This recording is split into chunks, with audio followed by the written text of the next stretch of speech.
கர்த்தருடைய பரிசுத்த நாமம் மயப்படுவதாக. இந்த அருமையான நாளிலும் உங்களோடு இணைந்து ஷான் மினிஸ்ட்ரி சார்பிலே கிருபை நேரம் நிகழ்ச்சிக்கு உங்களை வரவேற்பதில் மிகுந்த மகிழ்ச்சி அடைகிறேன். பிரியமான தேவனுடைய பிள்ளைகளே, இந்த நாளிலும் இயேசு கிறிஸ்து சிலுவையில் மொழிந்த 3வது வார்த்தையை நாம் தியானிக்க இருக்கிறோம். நம்ம ஆண்டவரை நோக்கி பார்த்து நாம் ஜெபிக்கலாமா? நம்ம எல்லாரும் இப்பொழுது ஆண்டவரை நோக்கி பார்த்து ஜெபிக்கலாமா? ஹல்லேலூயா, ஹல்லேலூயா. அப்பா உம்மை ஸ்தோத்திரிக்கிறோம், அப்பா உம்மை ஸ்தோத்திரிக்கிறோம், அப்பா உம்மை ஸ்தோத்திரிக்கிறோம். ஹல்லேலூயா.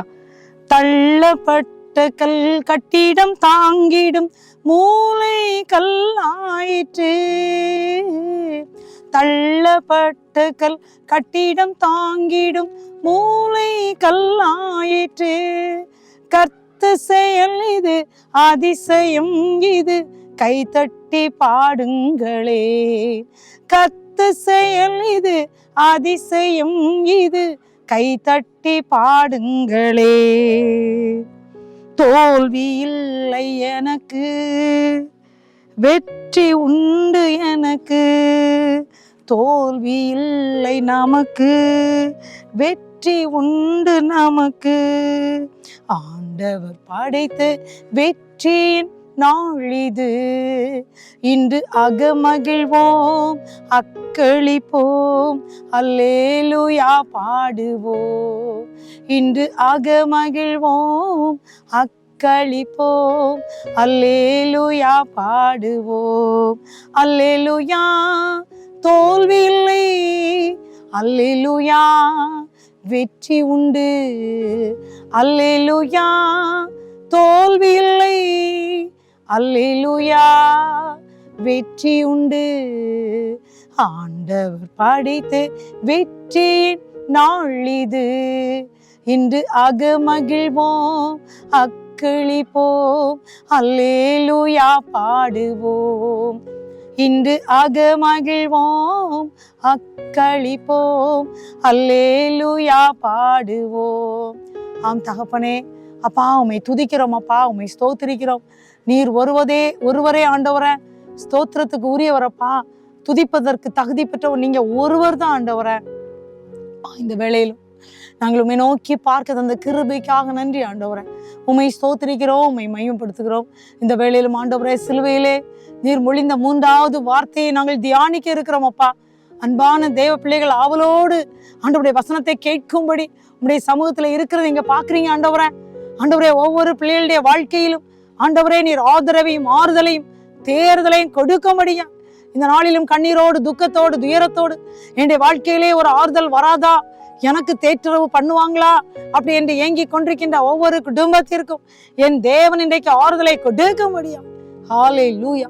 உடைய கரத்திலே கொடுத்து ஜெபிக்கிறோம். நீர் எங்களோடு பேசுங்க ஆண்டவரே. காத்திருக்கிற ஒவ்வொரு பிள்ளைகளோடும் இடைப்படும் ஆண்டவரே, ஆசீர்வதிங்க.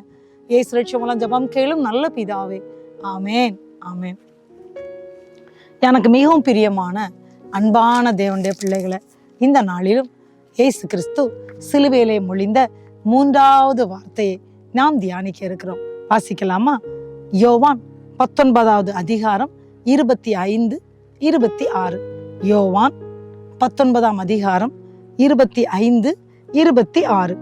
இயேசுவின் சிலுவையின் அருகே அவருடைய தாயும் அவருடைய தாயின் சகோதரி கிலேயப்பா மரியாளும் மகதலேனா மரியாளும் நின்று கொண்டிருந்தார்கள். அப்பொழுது இயேசு தம்முடைய தாயையும் அருகே நின்ற தமக்கு அன்பா இருந்த சீஷனையும் கண்டு தம்முடைய தாயை நோக்கி, ஸ்திரீயே, அதோ உன் மகன் என்றார். பின்பு அந்த சீஷனை நோக்கி, அதோ உன் தாய் என்றார். அந்நேரம் முதல் அந்த சீஷன் அவளை தன்னிடமாய் ஏற்றுக்கொண்டான். பாருங்க, எவ்வளவு அன்பான வார்த்தை இல்ல? இன்றைக்கு உலகத்துல அநேக அப்பா இருந்தோம் அப்பா இல்லாத பிள்ளைகள் மாதிரி, அம்மா இருந்தோம் கவனிக்க தாய் இல்லாத பிள்ளைகளை மாதிரி இருக்கிறாங்க. அநேகர் தாய் இல்லை, அநேகருக்கு தகப்பன் இல்லை. அதே போல இன்னைக்கு அநேகர் சொல்றாங்க, அநேக தாய்மார்கள், என்னுடைய மகன் என்னை கவனிக்கவில்லையே, என்னுடைய மகனுக்கு எனக்கு எந்த உதவியும் செய்யலையே. இன்று இருக்கிறவர்கள் கூட அங்கலாய்ப்பா இருக்கின்ற இந்த நாட்களில், அநேகர் கண்ணீரோடு இருக்கின்ற இந்த நாட்கள்ல ஏசப்பா அன்பான ஒரு வாக்கு கொடுக்காரு. பார்த்தீங்களா? மகனை இழந்திருக்கின்ற அநேகர் இருக்கலாம், மகன் உதவி செய்யவில்லை என்று தவிக்கிற அநேகர் இருக்கலாம். ஆனா ஆண்டவர் சொல்றாரு, அந்த தாயை பார்த்து அதோ உன் மகன், தனக்கு மிகவும் அன்பா இருந்த அன்பான சீஷன் யோவான பார்த்து சொல்றாரு, அம்மா கிட்ட சொல்றாரு, ஸ்திரியே அதோ உன் மகன். தாயை பார்த்து சொன்னாரு. அது மாதிரி அந்த சீஷனை பார்த்து சொல்றாரு. அந்த சீஷனை பார்த்து என்ன சொன்னாரு? அதோ உன் தாய், அதோ உன் தாய். ஏன்னா பிரியமான தேவ பிள்ளைகளே, இந்த மரியாள் அவர்களை பற்றி நீங்க பாத்தீங்கன்னா லூக்கா 1ஆம் அதிகாரத்துல உங்க எல்லாருக்கும் தெரிந்ததுதான். பாருங்க, தேவ தூதன் போய் அவங்க கிட்ட சொல்றாங்க, மரியாள் அவங்கள்ட்ட, மரியாளே பயப்படாதே, நீ தேவனிடத்துல கிருபை பெற்றாய். அன்பான வார்த்தை தான், நீ தேவனிடத்துல கிருபை பெற்றாய் அப்படின்னு சொல்றாங்க. அது மட்டும் இல்ல, 28 லூக்கா 1:28 அவள் இருந்த வீட்டுக்குள் தேவதூதன் பிரவேசித்து, கிருபை பெற்றவளே வாழ்க, கர்த்தருடனே இருக்கிறார், ஸ்திரீகளுக்குள்ளே நீ ஆசீர்வதிக்கப்பட்டவன் சொன்னோன்ன அந்த மரியாள் அவங்க ஒரு கன்னி பெண், அவங்க சிந்திச்சு கலங்குறாங்க. உன்ன தேவதூதன் சொல்றார், மரியாளே நீ தேவனிடத்தில் கிருபை பெற்றாய் அப்படின்னு சொல்லிட்டு நீ கர்ப்பவதியாகி ஒரு குமாரனை பெறுவாய், அவருக்கு இயேசு என்று பெயர் போடணும்னு. பாருங்க, அந்த மரியாளுடைய அந்த பெஸ்ட் கேரக்டரை பார்த்தாச்சுன்னா, அந்த மரியாள் பாருங்க ஒரு கன்னி பெண்ங்க, ஒரு கன்னி பெண். அவங்க கேட்குறாங்க பாருங்க, இது எப்படி ஆகும், புருஷனை அறியனேன்னு கேட்குறாங்க. அழகா தேவதூதன் பதில் சொல்றாங்க. தேவதூதன் மரியாளை நோக்கி என்ன சொல்றாரு பார்த்தீங்கன்னா, பரிசுத்தாவி உன்மேல் வரும், உன்னதமானுடைய பலம் உன்மேல் நிழலிடும். லூக்கா 1ஆவது அதிகாரம் 35ஆம் வசனத்துல சொல்றாரு. அவர் சொல்றாரு, ஆதலால் உன்னிடத்தில் பிறக்கும் பரிசுத்தம் உள்ளது தேவனுடைய குமாரன் எனப்படும். அப்ப பாருங்க, சொல்லிட்டு சொல்றாரு, தன்னுடைய முதிர் வயதிலே தன்னுடைய புத்திரனை கர்ப்பம் தரித்திருக்கிறார் எலிசபெத்னு சொல்லிட்டு, தேவனாலே கூடாத காரியம் ஒன்றும் இல்லைன்னு சொல்றாரு. லூக்கா 1:37. இந்த வார்த்தை கேட்ட உடனே மரியாள் என்ன சொன்னாங்க தெரியுமா? இதோ நான் ஆண்டவருக்கு அடிமை, உம்முடைய வார்த்தையின்படியே ஆக கடவது. தன்னை அர்ப்பணித்தாங்க. எவ்வளவு ஒரு பாக்கியமுள்ள மரியாள் பாத்தீங்களா? தன்னை அர்ப்பணித்த ஒரு பெண்மணி. இந்த முழு மனுக்குலத்திலும் இந்த மரியாள் என்பவர்களை தேடி பாத்தீங்களா, அந்த அவர்களுடைய கர்ப்பத்துல நம்முடைய இயேசு கிறிஸ்து அவதரித்தார்ல, அதற்கு அவர்கள் தங்களை தன்னையே அர்ப்பணித்தாங்க. அது மட்டும் இல்ல, இவங்க தீவிரமா அந்த மலைநாட்டுல உள்ள எலிசபெத் வீட்டுக்குள்ள போய் அவங்கள வாழ்த்துறாங்க. ஏங்க, அவங்க அப்பதான் கன்சீவா இருக்காங்க, ஃபர்ஸ்ட் 3 months இல்லையா, முதல் மாசம். யாருமே வெளியில விட மாட்டாங்க. ஆனா மரியாள் அந்த மலைநாட்டுல ஓடி போறாங்க, எலிசபெத்தை போய் வாழ்த்துறாங்க. இப்ப எலிசபெத் வயிற்றுல உள்ள பிள்ளை களிப்பாய் துள்ளிட்டுன்னு பாக்குறோம். எலிசபெத் பரிசுத்தாவினால் நிரப்பப்பட்டு என்ன சொல்றாங்க? ஸ்திரீகளுக்குள்ளே நீ ஆசீர்வதிக்கப்பட்டவள், உன் கர்ப்பத்தின் கனியும் ஆசீர்வதிக்கப்பட்டன்னு சொல்லிட்டு, உன் ஆண்டவனுடைய தாயார் என்னிடத்தில் வந்தது எதினால் வந்தது? ஏற்கனவே தூதன் சொல்லிட்டாரு, உங்க வயிற்றுல பிறக்க போற பிள்ளைதான் முழு மனுக்குலத்துக்கும் மீட்பர், ரட்சகர், இயேசுன்னு பெயர் போடுவாங்க அப்படின்னு சொல்லியாச்சு. ஆனா பாத்தீங்கன்னா இப்போ எலிசபெத் பரிசுத்தாவினால் நிரப்பப்பட்டு என் ஆண்டவனுடைய தாயார். ஆமாங்க, அதான் ஒரு பெரிய பாக்கியம். இந்த இயேசு கிறிஸ்துடைய அம்மா எவ்வளவு பெரிய ஒரு பாக்கியம் இல்ல? அப்ப தன்னையே அவங்க அர்ப்பணித்தாங்க. ஒரு வசனத்துல இருக்கும், அடுத்த இதுல அவங்க பாடுவாங்க பாருங்க. மரியாள் ஒரு பாடலை பாடுறாங்க. அந்த பாடல் எப்படி தெரியுமா பாடுவாங்க? கர்த்தர் தம்முடைய அடிமையின் தாழ்மையை நோக்கி பார்த்தார், இதோ இது முதல் எல்லா சந்ததிகளும் என்னை பாக்கியவதி என்பார்கள் அப்படின்னு சொல்லிட்டு, வல்லமை உடையவர் மகிமையானவளை எனக்கு செய்தார் சொல்லி ஆண்டவரை குறித்து பாடுறாங்க. அப்படிப்பட்ட ஒரு பரிசுத்தம் உள்ள, தன்னை முழுவதுமாக ஆண்டவருக்கு அர்ப்பணித்த சொல்றாங்க, தம்முடைய அடிமையின் தாழ்மையை, அந்த அடிமையின் தாழ்மையை நோக்கி பார்த்தான்னு சொல்லி அவங்க ஜெபிக்கிறாங்க, அர்ப்பணித்தாங்க. அப்படிப்பட்ட தாயார் தாங்க இயேசு கிறிஸ்துக்கு அம்மா. இயேசு தன்னுடைய பிள்ளைய அடிக்கும்போது எப்படிங்க இருக்கும்? தன்னுடைய வயிற்றுல பிறந்த பிள்ளை, முழு மனுக்குலத்துக்கும் மீட்போம். அந்த மரியாளுடைய வயிற்றுல பிறந்த பிள்ளைய எல்லாரும் அடிக்கிறாங்க. சீஷெல்லாம் ஒவ்வொரு புறம் அங்கங்கேயே சிதறி போறாங்க. ஆனா இந்த ஒரு சீஷன் மட்டும் தான் அங்க நின்றுட்டு இருக்காங்க. சிலுவையின் அருகே இந்த தாய் நின்றுட்டு இருக்காங்க. கூட இன்னும் 2 சகோதரிகள் நிக்கிறாங்கன்னு வேதத்துல போட்டிருக்கு. பிரியமான தேவ பிள்ளைகளே, எல்லாரும் ஓடி போயிட்டாங்க. ஆனா பெத்த தாய், இயேசுவை பெற்றெடுத்த அந்த பூமியில பெற்றெடுத்த அந்த தாய் அப்படியே அந்த சிலுவையின் அருகே நின்று கொண்டு இருக்காங்க. இவர் எல்லாரும் ஓடிட்டாங்க. தன்னுடைய பிள்ளை தலையிலிருந்து ரத்தம் வடியுது, உடம்பெல்லாம் ரத்தம். ஆனா அவங்களுக்கு தெரியும் என்னுடைய மகன் தான் வார்த்தை. அதனாலதான் கானா ஒரு கல்யாண வீட்டுல திராட்சரசம் குறைபட்ட போது இயேசு அவங்கள பார்த்து சொல்லுவார்ல, ஸ்ரீயே உனக்கும் எனக்கும் என்ன, என் வேலை இன்னும் வரவில்லைன்னு சொன்ன உடனே அவங்கள பார்த்து சொன்னாங்க, இயேசு உங்களுக்கு என்ன சொல்லுகிறாரோ அவங்களுக்கு தெரியும். தன்னுடைய மகன் தான் வார்த்தை, அந்த வார்த்தை தான் இயேசு. ஏன்னா அவங்களுக்கு தூதனை தான் சொன்னாரு. யோவான் 1:1 ஆதியிலே வார்த்தை இருந்தது, அந்த வார்த்தை தேவனா இருந்தது, அந்த வார்த்தைக்குள் ஜீவன் இருந்தது, அந்த ஜீவன் மனுஷருக்கு ஒளியா இருந்தது, அந்த வார்த்தை மாம்சமாகி கிருபையினாலும் சத்தியத்தினாலும் நிறைந்தவரே நமக்குள்ளாய் வாசம் பண்ணார். அது மரியாள் அவங்களுக்கு தெரிஞ்சதுனால இயேசு உங்களுக்கு என்ன சொல்லுகிறாரோ அதன்படி செய்யுங்கள் சொன்னாங்க. அப்படியே வந்தாங்க. அந்த வேலைக்காரங்க 6 கற்சாடி யூஸ்லெஸ் பாண்டமா வெளியில இருந்துச்சு, அதுல நிரப்புனாங்க, நிறைய நிரப்புனாங்க. 2-3 குடம் தண்ணி பிடிக்குமா, நிறைய நிரப்புனாங்க. எல்லாமே தண்ணி ஆகும், எல்லாம் ரசம் ஆகும்னு அவங்களுக்கு தெரியாது. ஆனா இயேசுடைய வார்த்தை தண்ணியை ரசமாக்கிச்சு. அன்றைக்கு மரியாள் சொன்னாங்க, அவர் உங்களுக்கு என்ன சொல்லுகிறாரோ. ஆமாங்க, வேதாகமத்துல 66 புஸ்தகங்கள். இந்த 66 புஸ்தகத்துல இயேசு நமக்கு என்ன சொல்லி இருக்கிறார்? பழைய ஏற்பாட்டுல 39 புஸ்தகம், புதிய ஏற்பாட்டுல 27 புஸ்தகம். இந்த புஸ்தகங்களை தேவன் அநேக காரியங்களை நமக்கு சொல்றார். பவுலடிகளார் இந்த 66 புஸ்தகத்துல 14 நிருபங்களை புஸ்தகங்களை எழுதுகிறார். அநேக வார்த்தைகளை நமக்காக அவர் இயேசுவுக்காக சொல்லுகிறார்.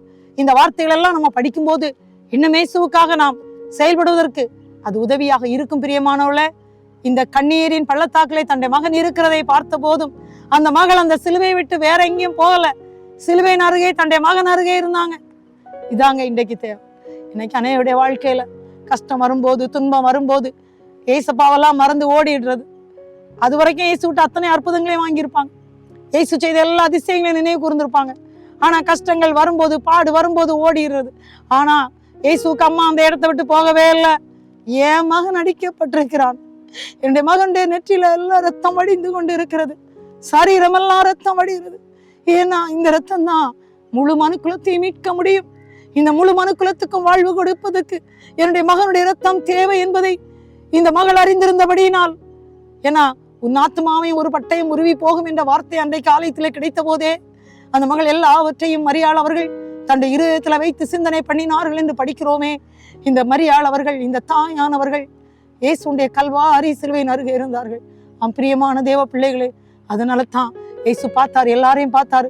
ஒரு மகனற்ற தாய்க்கு இந்த பூமியில 33 வருஷங்கள் அந்த தாயோடு கூட இருந்த இயேசு தன்னுடைய தாய்க்கு மகன் வேண்டுமே. இன்னைக்கு ஏன்னா இயேசு அவரை உலக மனுக்குலத்துக்கு மீட்பார். இந்த பூமியில அவர் வரணும், தேவகுமாரனா வந்தாரு, தன்னுடைய பணியை செய்து முடித்தாரு. இப்ப அவர் மறுபடியும் போயிடுவாரு பிதா கிட்ட.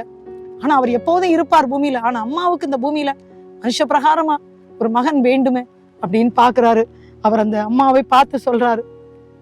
முதல்ல அவரு தன்னுடைய அம்மாவை தான் பார்த்து சொல்றாரு, ஸ்திரீயே ஸ்திரீயே அதோ உன் மகன். எவ்வளவு அன்பான வார்த்தை இல்ல? தேற்றவற்று நீங்க நிக்கிறீங்களா? கண்ணீரோடு இருக்கிறீங்களா? அன்பு தாய் யாராவது கண்ணீரோடு கலங்கி நிக்கிறீங்களா? என்னை தேற்றுவதற்கு யாரும் இல்லையே, மகன் இருந்தும் என்னை தேற்றவில்லையே நினைக்கிறீங்களா? ஆண்டவர் மகனை பார்த்து சொல்லுவாருங்க, பா உங்க அம்மாவை அதான்ப்பா உங்க அம்மான்னு சொல்லுவாங்க. ஒருவேளை மகன் இல்லையே என்று ஏங்கி கொண்டிருக்கிறீர்களா? கவனிக்க யாரும் இல்லை என்று ஏங்குறீங்களா? இயேசு எல்லாவற்றுக்கு எல்லாமாக இருப்பார். பிரியமான பிள்ளைகளை, கவலையே படாதீங்க, துக்கப்படாதீங்க. இயேசு நமக்காகத்தான் இந்த கல்வாரியிலே தன் ரத்தம் ஃபுல்லா சிந்தினாரு. ஏசாயா 53 அதெல்லாம் இருக்கு. அந்த வார்த்தையை படிக்கிறீங்க, அவருடைய தழும்புகளால் நாம் குணமாகிறோம். அந்த காயங்கள் தான் நமக்கு சுகப்படுத்துகிறதுங்க. அந்த தழும்புகள் நம்மை சுகப்படுத்துறது. அவருடைய ரத்தம் தான் நமக்கு வாழ்க்கையை கொடுக்கிறது. பாருங்க, ஒப்புவிக்கிறாரு, தந்த மகனை ஒப்புவிக்கிறார். முதல் வார்த்தையில மன்னிப்புன்னு பார்த்தோம், 2வது வார்த்தையில ரட்சிப்பு என்று பார்த்தோம். இந்த 3வது வார்த்தையில ஒப்புவிப்பு, ஒப்புவிக்கிறார். தன்னுடைய தனக்கு மிகவும் அன்பான சீஷனிடம் தன்னுடைய அம்மாவை ஒப்புவிக்கிறார். அதோ ஸ்திரீயே அதோ உன் மகன் என்று தன்னுடைய அன்பான சீஷனுக்கு காண்பிச்சு கொடுக்காரு. அம்மாவை அம்மா கிட்ட மகனை அதோ உன் மகன் என்று காண்பித்து கொடுக்கிறார். எவ்வளவு பெரிய பாக்கியம் பாத்தீங்கன்னா. எல்லா சீஷர்களும் இருந்தாங்கல்ல, இயேசுக்கு அம்மா இருந்தது மாதிரி அப்பா ஏசப்பாவுடைய அன்பு சீஷர்கள் எல்லாரும் ஓடிட்டாங்கல்ல, பயந்து ஆங்காங்கே இருந்தாங்க. ஆனா சிலுவை கிட்டே இருந்தது யாரு? அன்பு சீஷன் யோவான். அந்த யோவானை பார்த்தாரு. இந்த யோவான் யாருன்னா, வேதத்துல பாத்தீங்கன்னா இந்த அன்பான சீஷன் இயேசுடைய மார்பிலே சாய்ந்து இருக்கிறவர். இந்த யோவான் ஆண்டுடைய பிள்ளை. அவர் யோவான் அந்த புஸ்தகத்தை எழுதும் போதே ஃபர்ஸ்ட்ல வார்த்தை இருந்தது. வார்த்தை வார்த்தை அது மட்டுமா? யோவான் புஸ்தகம் எல்லாம் படிச்சு பாருங்க. முழு மனுக்குலத்திற்கும் ஒளி இயேசுவே, முழு மனுக்குலத்திற்கும் இரட்சகர் இயேசுவே, முழு மனுக்குலத்திற்கும் அவர்தான் ஆண்டவர். அவரை இன்று யாரும் இல்லை என்று யோவான் புஸ்தகம் எழுதின இந்த யோவான் அழகா சொல்லியிருப்பாரு. இயேசு எங்க போனாலும் 3 பேரை கூட்டிட்டு போவார் தெரியுங்களா? பேதுரு, யாக்கோபு, யோவான். எங்க போனாலும் இந்த 3 பேரும் இருப்பாங்க. அதே போல இந்த அந்த ஜப ஆலய தலைவன் மகளுக்கு அந்த உயிருக்கு கொடுக்கும்படி அவர் செத்து போனான்னு செய்தி வந்தோடனே அந்த வீட்டுக்குள்ள இருந்து போனாரு. வீட்டுக்குள்ள வேண்டாத சத்தம், எல்லாத்தையும் வெளியே போக சொன்னாரு. இந்த 3 பேரை மட்டும் கூட்டிட்டு போனாரு. போய் ஜெபித்தாரு. அந்த பெண்ணை எழுப்பினார் உயிரோடு. எல்லாரும் சாட்சி சொன்னாங்கல்ல. மருவ மலைக்கு போகும்போதே இவங்களை தான் கூட்டிட்டு போனார்ல. இந்த யோவானை எல்லா இடத்தும் கூட்டிட்டு போனார். இந்த யோவான் 5 புஸ்தகங்களை எழுதியுள்ளார். 1 யோவான், 2 யோவான், 3 யோவான். யோவான் புஸ்தகத்தையும் எழுதினார். வெளிப்படுத்தல எழுதினார். வெளிப்படுத்தல் 1ஆம் அதிகாரத்துல அவர் ஒரு தரிசனத்தை பார்க்கிறாருங்க. அந்த தரிசனத்துல பார்க்கும்போது வல்லமையாய் பிரகாசிக்கிற சூரியனை போல சூக்கமாக இருந்துச்சான். அப்படியே பாதத்துல விழுந்தாராம். அவர் பயப்படாதே அப்படின்னு சொல்லி அந்த யோவானை பார்த்து பேசுகிறத பார்க்கிறோம். யோவான் அந்த வெளிப்படுத்தல் 22 அதிகாரம் அவர் எங்க இருந்து எழுதினார் தெரியுமா? அவரை பத்ம தீவுல நாடு கடத்திட்டாங்க.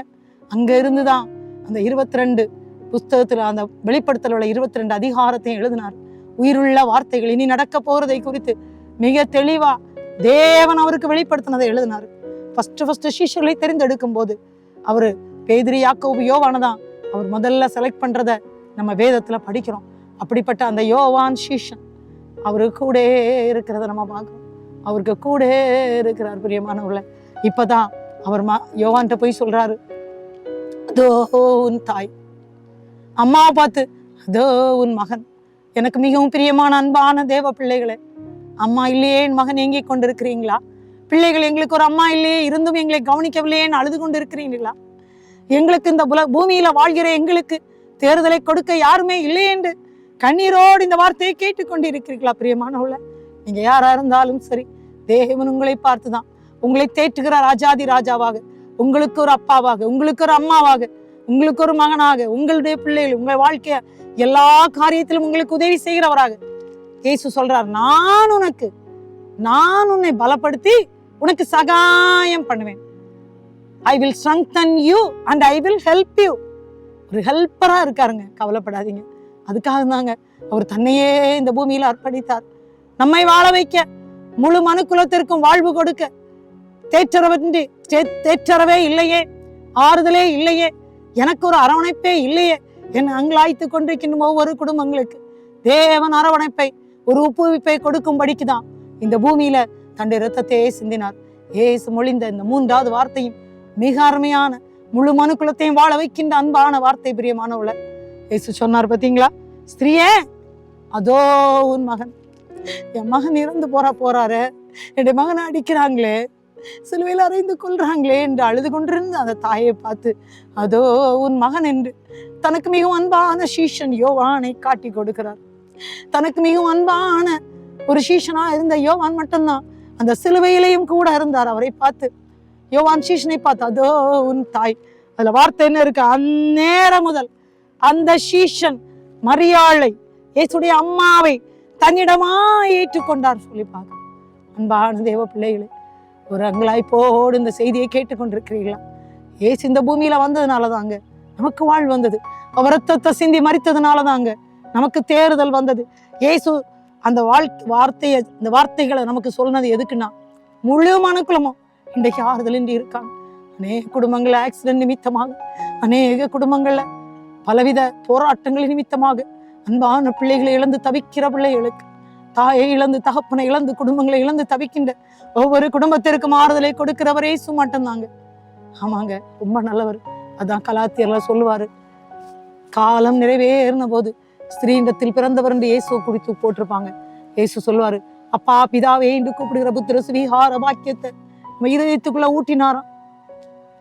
ரோமர் 8ல சொல்லியிருப்பாரு, அப்பா பிதாவே என்று கூப்பிடுகிற புத்திர சுவிகாரத்தை தந்தேன்னு சொல்றாரு. அப்படி உங்க அப்பாவானா இருக்கும்போது நீங்க என்னுடைய உடன் சுதந்திரர் அப்படின்னாரு.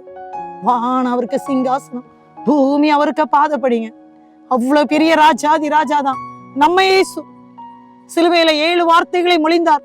அதுல இந்த 3வது வார்த்தையில ஆறுதலற்று இருக்கின்றவர்களுக்கு ஆறுதலை கொடுக்க, தேறுதலற்று இருக்கிற தேவ பிள்ளைகளுக்கு தேறுதலை கொடுக்க, இன்றைக்கும் இருக்கின்ற 800 கோடி மேற்பட்ட மக்களுக்கு வாழ்வு கொடுக்கவே இயேசு இந்த சிலுவையில இந்த 7 வார்த்தைகளையும் சொன்னார்.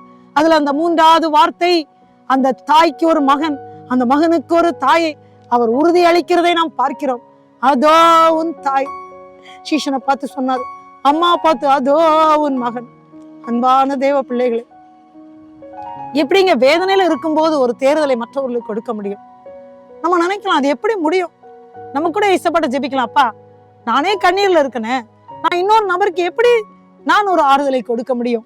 ஏன்னா ஏசாயா 53வது அதிகாரத்துல நீங்க பாத்தீங்கன்னா அருமையான வேத வசனம் நமக்காக அவர் மரித்ததை குறித்து மிக தெளிவா அந்த அதிகாரத்துல நம்ம படிக்கிறோம். பிரியமானவர்களே, மெய்யாகவே இயேசு நம்முடைய பாடுகளை ஏற்றுக்கொண்டார். ஏசாயா 53:4.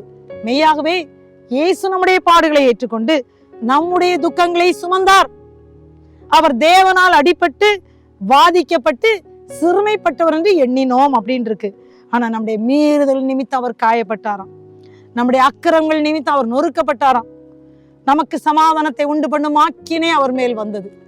அப்படின்னா நமக்கு சமாதானத்தை தர வேண்டுமானால் இப்படி ஒரு ஆக்கினைக்குள்ளாக இயேசு போய் தான் தீரணும். அவர் தன்னையே அர்ப்பணித்தாருங்க. அதுதான் பிலிப்பியர் 2 அதிகாரத்துல நம்ம பார்க்கிறோம். தன்னை தாழ்த்தினார். சிலுவையின் மரண பரியந்தமும் தன்னை தாழ்த்தினாருங்க. அப்படிப்பட்ட அன்புள்ள இயேசப்பா தான் உங்க கூட நம்ம எல்லாரும் கூட இருக்கிறாருங்க.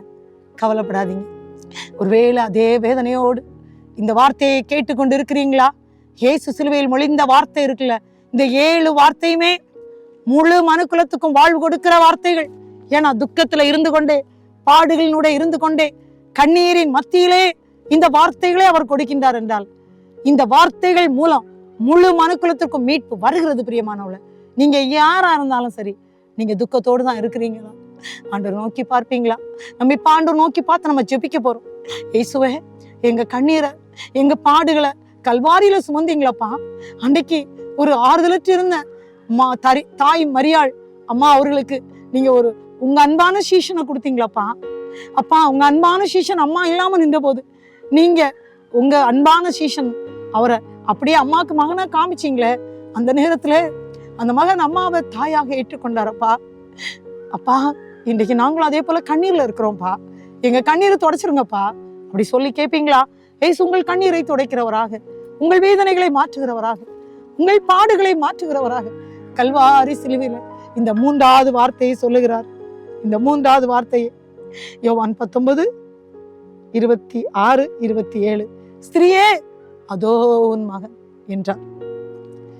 சீஷனை நோக்கி அதோ உன் தாய் என்றார். அந்நேரம் முதல் அந்த சீஷன் இயேசுடைய அம்மா மரியாளை தன்னிடமாக சேர்த்து கொண்டார். பிரியமானவள, ஆனா எங்க இருந்தாங்க? சிலுவையின் அருகே இருந்தாங்க. பாடுகளின் மத்தியில தான் இருந்தாங்க. கடைசி வரை இருந்தாங்கங்க. கஷ்டம் வரும், நஷ்டம் வரும், துன்பம் வரும், பாடுகள் வரும். ஆனா எந்த கஷ்டமானாலும் அப்பா இயேசு பார்த்து கொள்வாருங்க. இயேசுபாட்ட கொடுத்துருங்க. அந்த பாடுகள் வந்தோடனே இயேசு மறுதளிச்சிடாதீங்க. பாடுகள் வந்தோடனே இயேசு விட்டுட்டு ஓடி போயிடாதீங்க. இயேசு உங்களுக்காக பரிதபித்து எப்படி அம்மாவுக்கும் தன்னுடைய மகனுக்கும், அதாவது அந்த அவருடைய அன்பான சீஷன் யோவானுக்கும் ஆறுதலை கொடுத்தாரோ, அதே போல கேட்டுக்கொண்டிருக்கின்ற உங்கள் ஒவ்வொரு குடும்பங்களிலும் உங்கள் கண்ணீரை துடைப்பார். ஜெபிக்கலாமா? அப்பா, இந்த 3வது வார்த்தையை சொல்லி முழு மனுக்குலத்தை மாற்றும்படியா சிலுவையிலே மொழிந்த வார்த்தைகளுக்காக நன்றி செலுத்துகிறோம். அப்பா, அன்பான தாய் மரியாள் அவர்களை பார்த்து அதோ உன் மகன் என்று சொன்னீங்க. அன்பான சீஷன் யோவானை பார்த்து அதோ உன் தாய்ன்னு சொன்னீங்க. அந்நேரம் முதல் சீஷன் அம்மாவை ஏற்றுக்கொண்டாரப்பா இயேசு மரியாள் அவர்களை. ஆண்டவரை, இந்த வேளையிலுமே இயேசுவை நாங்களுமே நோக்கி பார்க்கலாம். யாரெல்லாம் இந்த வேளையில எங்க வாழ்க்கையில எங்களுக்கு ஒரு ஆறுதல் இல்லையே, பாடலினுடைய இருக்கிறோமே, எங்களுக்கு இயேசுவிடம் ஆறுதல் வருமா? எங்க வாழ்க்கையில அம்மா இல்லையே, எங்க வாழ்க்கையில பிள்ளை இல்லையே, எங்க குடும்பம் கண்ணீர்ல இருக்கே, எங்களுக்கு ஆறுதல் வருமா என்று கேட்கிறவர்களுக்கு இந்த வார்த்தையை கேட்டுக்கொண்டிருக்கிற போதே உங்களுடைய ஆறுதல் குடும்பங்களை தேற்றும்படியா, உங்க சமாதானம் குடும்பங்களுக்கு தேர்தலை கொடுக்கும்படியா, எப்படியாக மரியாளுக்கு அந்த மகன் கிடைத்தாங்களோ, எப்படியாக அந்த மகனுக்கு தாய் கிடைத்தார்களோ, அதே போல கேட்டுக்கொண்டிருக்கின்ற ஒவ்வொரு குடும்பங்களிலும் இயேசுடைய ஆறுதல் வரும்படியா தாழ்த்தி உங்க கரத்திலே கொடுக்கிறோம். அப்பா, ஒவ்வொரு குடும்பங்களுக்கும் உடைய மெய் சமாதானம் வருவதாக என்று ஜெபிக்கிறோம். ஒவ்வொரு குடும்பங்களுக்கும் தேர்தல் வருவதாக என்று ஜெபிக்கிறோம். கண்ணீரை துடைத்தருளும். Thank you daddy. இயேசு அப்படி ஒவ்வொரு குடும்பங்களிலும் தெய்வீக ஆறுதலை கொடுத்துக்கிறதற்காக நன்றி அப்பா. ஆண்டவரே, நீர் கொடுக்கிற அந்த ஆறுதலுக்காக நன்றி ஆண்டவரே. தாழ்த்தி உங்களுடைய அன்பு கரத்திலே கொடுக்கிறோம். கேட்டுக்கொண்டிருக்கின்ற ஒவ்வொரு குடும்பங்களையும் ஆசீர்வதிங்கப்பா. சமாதானத்தினால் நிரப்புவீராக. இதனால் வரும் கனமைமை துதி அப்பா இயேசு ஒருவருக்கே செலுத்துகிறோம். இயேசு ரட்சகர் ஜெபத்தை ஏற்றுக்கொள்ளும் அன்பு நிறைந்த பரமபிதாவே, ஆமென். ஆமென். என் ஆத்துமாவே கர்த்தரை ஸ்தோத்திரி, என் முழுலமே அவருடைய பரிசுத்த நாமத்தை ஸ்தோத்திரி. என் ஆத்துமாவே கர்த்தரை ஸ்தோத்திரி, கர்த்தர் செய்த சகல உபகாரங்களை மறவாதே. ஆமேன், ஆமேன். தேவன் தாமே உங்கள் ஒவ்வொருவரையும் அளவில்லாமல் ஆசீர்வதிப்பாராக. ஆமேன், ஆமேன். God bless you.